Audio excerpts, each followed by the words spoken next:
Alors aujourd'hui, on va s'intéresser au business plan financier. Donc, point noir chez certains entrepreneurs. Il faut éviter d'arriver sans donner quand on va voir un partenaire, hein, que ce soit un banquier, un business angel, un VC, la BPI, voilà. Donc c'est un sujet quand même assez important qu'il ne faut pas traiter par-dessus la jambe. Donc là, on va s'intéresser plutôt à la mécanique de construction d'un business plan, d'un plan d'affaires à 3 ans, avec une modélisation dans Excel, hein, généralement. Oui, il vaut mieux le faire en mensuel. C'est plus facile pour extrapoler. Oui, il faut qu'il y ait plusieurs dizaines de lignes. Vous ne pouvez pas faire un business plan en pluguant 3 chiffres dedans et en tirant la cellule sur les 3 années. Non, ça ne fonctionne pas. Donc on va s'intéresser sur la première partie à la modélisation des revenus. Donc il y a deux approches pour arriver à quelque chose de, on va dire, d'assez juste. Une approche qui va être top-down et une approche bottom-up. Super. Donc le top-down, en gros, vous chiffrez votre marché adressable, combien les gens peuvent acheter de ceci, cela en France, en Europe, voilà. Marché adressable en quantité, en valeur. Derrière, vous définissez une part de marché. Combien de ce marché vous allez capter, combien vous allez laisser à vos concurrents, combien vont-ils vous laisser plutôt. Et derrière, vous arrivez sur voilà, un chiffre d'affaires qui résulte d'une approche plutôt marché. Deuxième méthode, pour faire ça, une approche bottom-up, donc vous partez de la base, combien vous vendez de produits, à combien vous le vendez, et la multiplication de ça devrait vous donner un chiffre d'affaires. Donc l'idée, c'est que les deux convergent à peu près. Sinon, c'est que vous plantez quelque part, qu'il n'y a pas de cohérence globale, qu'il y a une hypothèse qui est complètement fausse ou démesurée. Donc voilà, il faut avoir ces deux choses-là en tête. Moi, je préfère toujours l'approche bottom-up, hein, où on part de son offre et on regarde combien on peut en vendre. Et après, on confronte ça avec une approche, qu'est-ce que ça donne comme chiffre et est-ce que quand on a fait le calcul, on arrive à 1, 10 ou 112% du marché adressable, auquel cas il faut se poser des questions sur les hypothèses qu'on a prises. Donc on va décrire cette partie bottom-up. Donc l'idée c'est de fixer un petit peu comment vous construisez, quel est votre business model, comment vous construisez votre chiffre d'affaires. Donc quelles sont vos lignes de produits, quels sont les pays que vous adressez et quelles sont vos différentes sources de revenus. Donc les lignes de produits c'est relativement simple, les pays aussi, les business models, peut y avoir de la location, peut y avoir de la vente directe, peut y avoir des options, des grilles tarifaires un peu complexes. Donc l'idée c'est d'arriver à ce que votre simulation de revenus sur 3 ans soit la plus fiable possible par rapport à ce que vous vendez au quotidien, la plus représentative possible. Donc, manière très très simple, hein, vous mettez une ligne avec une quantité. Si c'est vraiment segmentant, vous mettez quantité de vente par pays, voilà, ou par produit. Ensuite, vous incorporez dans ce business plan des lignes ou une seule ligne si c'est simple, hein, pour votre grille tarifaire. Vous faites la multiplication et vous avez vos revenus. Donc, vous pouvez simuler en fait la saisonnalité si vraiment c'est très très fort, hein, ça aura un impact sur les cash flows, voilà, sur les pics ou les creux de trésorerie. C'est pas utile à ce niveau-là. L'idée c'est d'avoir une prévision dans le temps, de partir de là où vous êtes aujourd'hui et d'arriver à ce que vous visez dans 3 ans et de faire ça mois par mois. Donc vous prenez les grandes hypothèses, vous mettez les chiffres qui font varier le business plan en rouge et vous ne modifiez que ces chiffres-là. Voilà, les autres c'est des calculs, des résultantes. Donc vous n'allez pas vous amuser à plugger un résultat, dire tiens la première année on fait 100, la deuxième on fait 300. Non, c'est une résultante. Donc voilà. Vous avez votre modèle de revenus, faites des simulations, faites du jeu avec, regardez la cohérence par rapport au marché et après vous faites la cohérence par rapport aux concurrents. Donc vous avez sûrement des chiffres, nombre de ventes, forecast de vente, part de marché, tout ça. Vous regardez si ce que vous avez, c'est cohérent. Si vous êtes challengé par un investisseur ou par un banquier sur votre business plan, sur les revenus, sur leur crédibilité, il vaut mieux être en ligne avec ce que eux voient aussi, ce que eux imaginent. Donc voilà. Partie revenu, on passe aux charges. Donc avant de rentrer dans le détail des coûts, à mon sens, il faut bien connaître sa chaîne de valeur. Donc un beau PowerPoint où vous mettez les fournisseurs, les distributeurs, le process global, s'il y a du SAV, de l'affiliation, plusieurs fournisseurs, voilà, tout ça vous le mettez. Comme ça vous aidera à y voir un peu clair sur ce qui rentre et ce qui sort. Deuxième chose, vous faites une analyse très détaillée de vos coûts. Donc ça, c'est une petite feuille de calcul à part. Vous pourrez réincorporer en partie dans le business plan principal. Mais vous détaillez les coûts que vous avez aujourd'hui. Donc plutôt des coûts matières, des coûts où vous avez un investissement que vous allez lisser, des coûts d'achat de services, des coûts de personnel, des coûts de distribution. Vous faites un petit modèle de coûts très détaillé. Vous regardez où vous en êtes. Voilà, si ça correspond à peu près à ce que vous pensez, de manière la plus analytique possible, et vous faites une extrapolation à 3 ans pour essayer d'anticiper quels sont les facteurs qui vont faire évoluer ces coûts. Donc le volume, quand vous produisez plus, il y a certaines pièces qui vont coûter moins cher, mais si vous êtes un site e-commerce, il y a des coûts qui vont baisser forcément, il y a des choses qui sont de l'investissement au démarrage et derrière ça vaut plus rien. Par contre, il y a des choses qui apparaissent, pas parce que vous avez développé une belle plateforme, une marketplace web, que vous n'avez plus de coûts derrière. Les coûts de maintenance ou d'évolution fonctionnelle, c'est des fois plus important que ce que vous avez créé au début. Donc il faut arriver à se projeter sur toutes les lignes de coûts, avoir un discours qui va avec ça, être droit dans ses bottes, savoir où on met les pieds. Une fois que vous avez fait ça, vous allez commencer à tête reposée, voilà, à faire la première brique de coûts, c'est-à-dire les coûts commerciaux. Donc vous les listez ligne par ligne, donc les vendeurs, donc du personnel, les coûts d'acquisition SEA, des liens sponsorisés. Si vous avez 3 lignes à gérer, LinkedIn, Facebook, Google, vous les mettez. Les coûts donc pour les distributeurs, si vous commissionnez des distributeurs, si vous avez des affiliés. Ensuite, les coûts qui sont liés à votre activité, s'il y a des coûts de SAV, des coûts de commercialisation particuliers, des coûts logistiques, le coût de transaction pour le paiement sur votre site, les frais d'expédition, la casse, les retours clients, voilà. Vous listez tout et vous mettez des hypothèses macro, même si c'est, j'en sais rien moi, 3% de casse, 5% des coûts de SAV, 1 à 3% si vous savez pas combien va vous prendre votre banque sur les frais de transaction en ligne.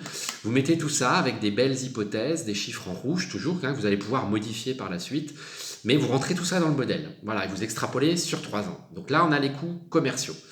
Ensuite, vous faites la même chose, exactement la même chose, même démarche avec les coûts marketing et communication, donc les salons, la production de contenu, la presse, les plaquettes, le site web si on est en B2B, c'est un site simple, ou même en B2C, les alternants, les flyers, les cartes de visite, enfin tout ce que vous voulez, les freelances qui vont vous aider à positionner votre marque, vos produits. Pareil, vous mettez vos hypothèses en rouge, vous extrapolez ça sur 3 ans et vous faites le total pour avoir vos coûts communication et marketing. Donc, petit contrôle, normalement, on va dire les coûts sales and marketing, la somme de ces 2 gros postes-là, si vous dépassez les 40%, ça sent pas très très bon. Ça peut dépendre des secteurs, mais faites un petit contrôle rapide. Donc voilà, vous avez deux premiers postes de coûts. Ensuite, vous allez mettre les coûts, on va dire, techniques. Donc les coûts techniques, c'est l'hébergement du site web, la réalisation du site, la maintenance technique. Si vous faites des marketplaces, soyez assez large dans les prochaines années sur les coûts de développement. C'est pas parce que vous avez fait une marketplace à 50 ou 100 000 euros que vous allez avoir 10 000 euros de maintenance l'année d'après. Il y a probablement 3 fois l'investissement dans l'année qui suit. Donc voilà, soyez large sur les coûts techniques. Arriver, si vous le pouvez, hein, à faire une roadmap un petit peu sur 1 an, 2 ans, 3 ans, et puis dire, bah voilà, il y a telle fonction qui va arriver, vous obtenez des devis de sous-traitants, que ça soit pour de la matière ou pour du service, ou discuter avec vos équipes techniques, essayez de chiffrer un petit peu la somme des coûts techniques. Donc moi, j'ai une technique un peu brutale où je mets tout je dirais en charge, parce que investissement technique, sur combien de temps l'amortir, c'est toujours un petit peu compliqué. Mais après, vous pouvez décaler les investissements techniques et les amortir un peu plus bas dans la construction du business plan en charge. Voilà, l'idée c'est d'avoir quand même une grille de tout ce qui va être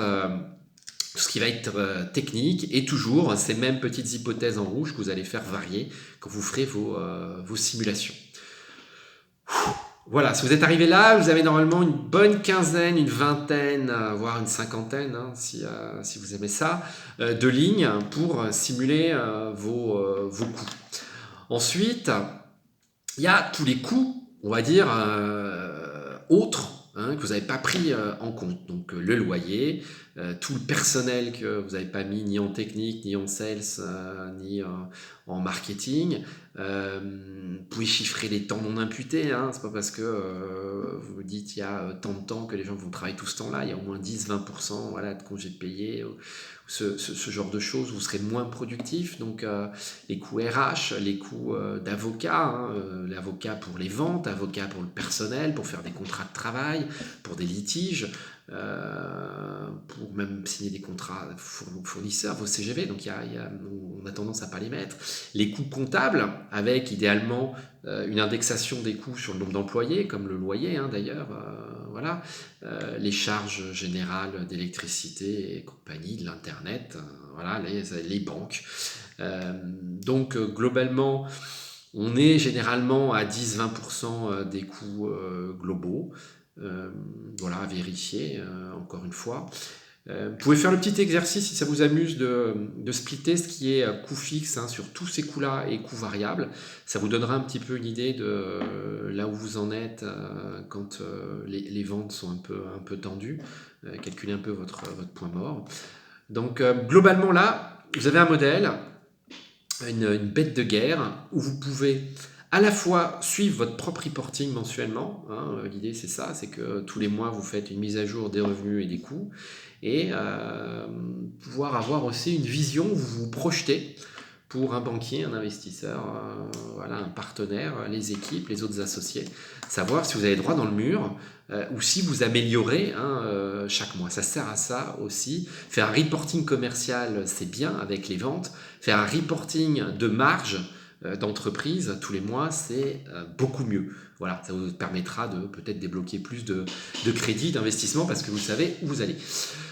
Donc, parti de là, on passe à l'étape d'après. Vous allez calculer effectivement votre marge. Donc, en splittant les différents niveaux de marge, hein. D'abord la marge commerciale, après vraiment la marge bottom line, hein. On peut aller jusqu'à la marge avant impôt, voir où vous en êtes, calculer vos taux de marge. Bon, très bien, vous avez un super modèle. Maintenant, plusieurs choses à faire. Le challenger avec ce que vous pensez, ce que vous imaginez de la rentabilité du secteur, ce que vous imaginez des concurrents. Regardez si chaque hypothèse que vous avez mise en rouge, vous pouvez la justifier. La justifier, mais dans le détail, hein. Mettre 1% de taux de casse, c'est bien. Mais si vous avez le taux de casse dans d'autres secteurs comparables, ce genre de choses, c'est mieux. Donc, arrivez à challenger chaque chiffre en rouge qui constitue votre business plan. Ça, c'est important. Une fois que vous avez fait ça, on peut passer aux simulations. Donc, pour moi, hein, j'en ai fait, on va dire, entre 50 et 100 des business plans dans ma vie, d'entrepreneur ou en salarié ou pour le compte d'autres entrepreneurs. Et donc, Et clairement, le business plan n'a pas d'intérêt en soi si on le décorrèle des hypothèses et des simulations. Donc, partie de là,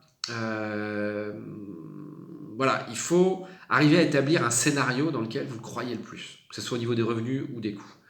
Un scénario optimiste et un scénario pessimiste.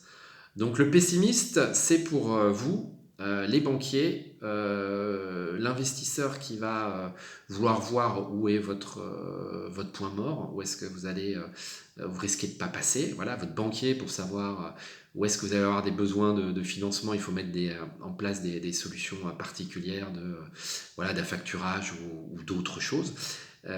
Et ça vous sert à vous pour comprendre où est-ce que vous êtes dans le mur ou pas. Le scénario médian, c'est celui sur lequel il faut se caler, il faut caler l'entreprise, arriver à être voilà, juste, tout simplement juste. Ça sert à rien d'être ambitieux, ça sert à rien d'être optimiste, ça sert à rien d'être pessimiste, il faut être juste en fait dans le business plan. Donc ça, c'est votre scénario de base, vos hypothèses, vous les affinez tous les mois, vous savez les fameux petits chiffres en rouge, vous savez pourquoi vous avez mis ça et vous y croyez dur comme fer. Et le scénario optimiste, on va dire, oui, vous pouvez le montrer à des investisseurs pour vous faire plaisir. Ils referont leur propre business plan de leur côté, s'ils font des due diligence.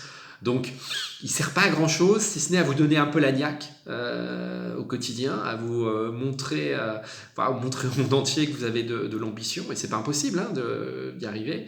Peut servir aussi à refixer des conditions voilà, d'association, des relutions, des dilutions de parts. Il faut se méfier des business plans trop ambitieux, il vaut mieux quelque chose de réaliste et de fin. Donc, partie de là, vous avez fait vos simulations, donc vous savez ce en quoi croire. Maintenant, troisième étape, c'est de passer ce business plan, qui est un business plan opérationnel. Moi, je fais rarement des business plans financiers dès le début, parce qu'on peut rien modifier. On sort des beaux chiffres, des pics de trésorerie, des creux, mais pour l'expliquer, ça sert à rien de faire ça. Donc l'étape d'après, moi je mets toujours ça après, c'est de faire la présentation dans les règles de l'art pour des gens qui vont vous demander un business plan voilà, plus financier. Donc simulation de la TVA, simulation de la trésorerie, tableau de cash flow, tableau emploi ressources. Vous trouverez des ressources sur internet qui vous expliquent comment faire ça. Pour moi, c'est plutôt une mécanique comptable qui est utile pour dialoguer avec l'extérieur, surtout si vous grossissez, c'est vital. Mais en tant qu'entrepreneur, le business plan, il sert surtout à avoir un cap, essayer de s'y tenir. Et si on voit qu'il y a une hypothèse qui change, si on voit qu'on va dans le mur, on affine, on change le chiffre. Voilà, c'est plutôt un outil qui vous permet de vous guider financièrement. Dernière chose qui peut sortir de ce business plan, c'est pas évident, des fois on gère un tableau à part, c'est sur la trésorerie prévisionnelle. Alors ça, je ferai une vidéo sur le sujet séparé. Nombre d'entrepreneurs vont droit dans le mur quand ils assimilent le compte en banque avec la trésorerie prévisionnelle. C'est quoi la différence? C'est en fait tout ce qui va arriver dans le futur. C'est ok, c'est certain, c'est incertain, on s'en fiche. On met tout ce qui est certain, tout ce qui est incertain en revenu, tout ce qui est certain, incertain en coût. On met des petits flags devant la ligne dans Excel qui dit je prends en compte, je prends pas en compte. Mais pour savoir quelle est sa trésorerie virtuelle. Ça ne sert à rien de limiter ses investissements ou d'arrêter d'embaucher parce qu'un client qui est sûr va vous payer dans 3 mois et vous n'avez pas la trésor. Non, vous intégrez dans votre plan, dans votre scénario, dans votre plan de développement, vous intégrez une trésorerie prévisionnelle et vous savez que dans 3 mois, vous pourrez embaucher. Si vous regardez le compte en banque, non, vous ne pouvez pas embaucher, mais vous limitez votre croissance. Donc la trésorerie prévisionnelle, c'est ultra important. Voilà. Après, quelques petits conseils. Si vous êtes une jeune entreprise innovante, simulez, mais en bottom line, vraiment à la fin, tout ce qui va être les aides liées à l'innovation. Donc les crédits d'impôt recherche, innovation, les exonérations de charges, tout ça. Faites quand même votre plan, comme si vous ne les aviez pas, parce qu'on ne sait jamais, c'est pas acquis. Et la bonne surprise, c'est que vous sortirez du chapeau en bottom line sous votre, voilà, sous votre résultat des subventions d'exploitation, des subventions tierces qui vont venir alléger la facture. Donc voilà, mettre dans un business plan un coût non chargé parce qu'on n'a pas de charge ou peu de charge sociale parce qu'on est une jeune entreprise innovante, et puis extrapoler ça sur 3 ans, c'est juste suicidaire, quoi, hein, parce que les conditions que vous avez aujourd'hui ne seront pas celles que vous aurez dans 3 ans. Donc voilà. Une fois que vous avez fait tout ça, se pose la question de comment marketer hein, son business plan. Donc rares sont les acteurs qui vont rentrer dans le détail, qui vont vous challenger, tout ça, hein, ça vous aidera à vous sécuriser, à répondre à leurs questions, mais ils arrivent dans...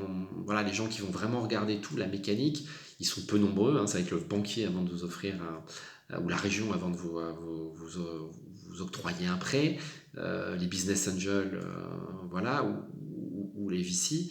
Donc, partie de là, se pose la question de ce que vous marketez à l'extérieur.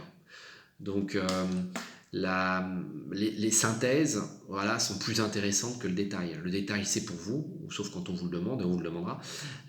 Mais c'est la synthèse. Donc, la synthèse sur 3 ans avec les grands agrégats. Hein, combien vous dépensez en sales, combien vous dépensez en marketing, combien vous dépensez à la technique, quelle est la part de l'investissement de ce qui est charge courante, voilà, combien vous gagnez par produit ou par pays. Vraiment les grands agrégats avec soit des petites barres, hein, soit des courbes, vous présentez, ou des camemberts hein, pour la répartition des coûts, vous présentez comme vous voulez, mais dans un premier niveau, c'est les agrégats que vous montrez. Moi, quand je reçois un business plan où c'est une présentation qui est purement comptable, hein, avec chiffre d'affaires, j'en sais rien, EBE, résultat net, et qu'on voit rien, il n'y a rien qui transpire dans le business plan, on ne comprend pas votre métier, franchement, voilà, je regarde pas, ou je demande le détail, mais je ne fais pas confiance à quelque chose où on sent pas, ça transpire pas. Donc en termes de présentation, oui, les grands agrégats. Et deuxième conseil, c'est plutôt que de montrer n'importe quoi comme chiffre, hein, de ne pas être crédible, autant mettre le scénario dans lequel vous croyez, mettre les hypothèses hein, et faire des simulations. Bah, vous dites, si on a 100 clients, ça fait ça. Si on a 300 clients, ça fait ça. Ça vous évitera de passer pour un opportuniste. Ça montrera que vous êtes assez analytique, que vous avez de la réserve par rapport à ces chiffres-là, et que vous pouvez aussi développer des paliers de croissance ou des paliers de financement qui sont liés à l'atteinte de certains objectifs qui sont dans le business plan. Voilà, donc j'espère que ça vous aura donné quelques pistes. Je ferai d'autres vidéos sur ce sujet-là. Sujet, voilà, important, un peu le nerf de la guerre. Bonne journée.